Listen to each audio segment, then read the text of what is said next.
Hey guys and girls, and welcome back to the #1 channel on real estate. Now before we get started, make sure to hit that like button, and if you enjoy the video, make sure you subscribe to be part of the Daily Hit family. Now let's get back to the video.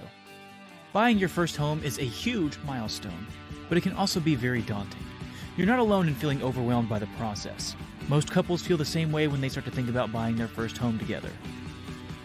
But relax. We're here to help with our 5 tips on mortgage and home buying for newlyweds. By following these simple steps, you'll be on your way to finding the perfect home for you and your spouse.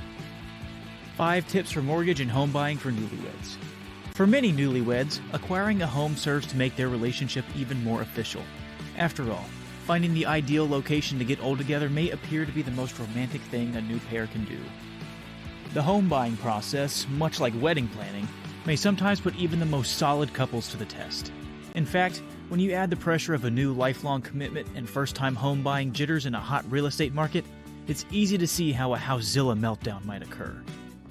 But we're here to tell you that if you know the right moves, saying "I do" to a house might be as simple as your first dance. We've spoken to a panel of specialists for advice on what newlyweds need to know about making a financially sound mortgage commitment and selecting their ideal house for their happily ever after. Tip number 1, check out your credit. Because first-time homebuyers generally don't have that much credit history, they may qualify for a variety of loan programs. A lack of solid credit history may cause lenders to doubt whether you'll be able to make your monthly mortgage payments. A credit score of 740 is considered ideal, while a score of 620 is regarded as the baseline for obtaining a reasonable loan with a fair interest rate. You should check your credit report and score and determine where you stand before applying for a loan, says Michael Simons, a real estate broker and owner of Tres Amigos Realty Group. You should also evaluate your debt-to-income ratio. Finally, sit down with your spouse and examine your finances to see if one of you has poor credit or a lot of debt, since these things might result in your loan being denied.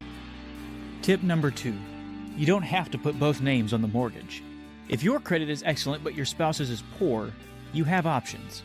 It's possible to name the mortgage loan after only one spouse, according to Colin Clark of Dallas Schmidt & Clark LLP. And that's strongly advised if one spouse's credit is poor, since it eliminates one party's bad credit reports from the mortgage calculations, ensuring a more affordable and friendly payment plan. However, keep in mind that title ownership is determined by the person whose name is on the deed. If one spouse's name appears on the mortgage, but not both, make sure each name is on the title. In the end, married couples must learn to disassociate the property's ownership from the mortgage, Clark says. Being the one and only borrower on a mortgage loan does not equate to ownership. Tip number 3, determine how much house you need. It may seem hard to plan out the next 30 years of your married life before purchasing a house, but it's a good idea to speak about the future in broad strokes.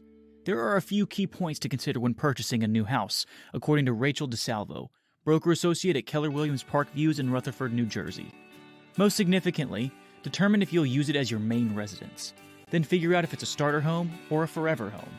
Couples should also consider whether they want to live in a home with children or care for an elderly family member. Once you've decided on the size of the home you'll need and set a price range, you can begin planning your financing options. An FHA loan is a wonderful mortgage for a newly married couple who has never bought a home before and only needs 3.5% down, adds DeSalvo. That might come in handy after you've paid for a wedding. Beyond the house cost, newlyweds should also keep in mind a realistic budget. Keep in mind that property taxes, homeowner's insurance, and the maintenance of your new home are all expenses you'll incur. Tip number 4, be aware of too low interest rates. Have you accepted an attractive mortgage offer? It might be a warning signal. Newlyweds should be on the lookout for insanely low interest rate, said Scott Rubson, founder of Tiffany Property Investments LLC in Charlotte, North Carolina. Low interest rates may appear to be a fantastic deal, but there are questionable loans out there. For instance, if you miss a payment, the late fees can be significant, and the payment deadlines might tighten as a result. These loans don't fully disclose the harsh penalties that may apply, so couples might lose their homes after just a few missed payments. Tip number 5, consider a house hack. Do you have cash to put down a sizable down payment?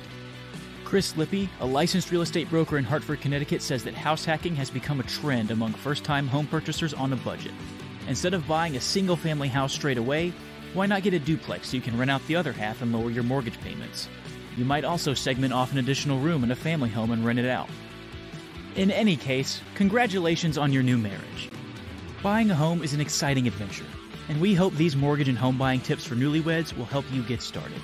We wish you all the best as you embark on this new stage of your life together. And as always, thanks so much for watching.